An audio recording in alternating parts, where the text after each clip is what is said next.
Hello, sixth and seventh graders. I hope that you had a great Easter break. It's just such a special time to just pause and reflect on what Christ did for us by offering us salvation on the cross through his death on the cross and through his resurrection. We know that Jesus was perfect and sinless, and since the wages of sin is death, as it says in Romans, then we know that Jesus did not have to die. He did it because he chose to do it. And the reason he did that was so that you and I could spend eternity with him in heaven. We are sinners, and he took our own sin on himself. So I really hope that you had a good weekend. I hope you found a way as a family to worship together and just to celebrate the resurrection of Jesus. I want to talk to you a little bit this week about what you're going to do in Bible class. One nice thing about schooling from home is that we have a little more time to do a little bit more in Bible than we would if we were here in the classroom. Um, and you probably will notice that your Bible reading is from Matthew and Luke this week. And the reason we're doing that is we're going to jump back into the Gospels just for this week. And we're going to just take a look at what Jesus did for us through his death on the cross. So I just want to read your memory verse for this week. It's Philippians 2, 3, and 4. Do nothing from selfish ambition or conceit, but in humility count others more significant than yourselves.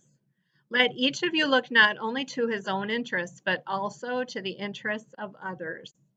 And the reason I really believe those two verses are an excellent memory verse for us this week is because that's exactly what Jesus did.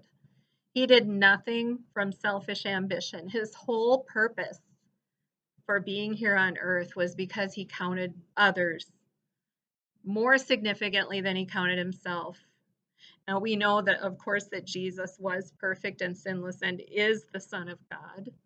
And so for him to believe that to spend more time thinking about us than he does about himself really tells us that he had to be humble to come and do it. So, as you're learning this verse this week, I want you to just think about that. This is what Jesus did for me, and I want to turn around and do it for others. So, throughout the week, I believe tomorrow and the next day, you're going to watch a couple of fun, interesting videos from the Bible Project. One of them is from Luke 19 through 23, where it talks about Jesus' triumphal entry into Jerusalem, and then his death on the cross. And then the second one that you're going to watch is from Luke chapter 24, and that discusses his resurrection from the dead. First of all, death had no victory over him. He owned death. He commanded it to release him, and he rose from the dead. And so you're going to be reading a little bit or watching a video about that and some other events that happened before he ascended into heaven. So as you're doing that this week, I want you to just think about his sacrifice for you and I. And just have a great week this week. I'm praying for you, and I'm looking forward to seeing you soon.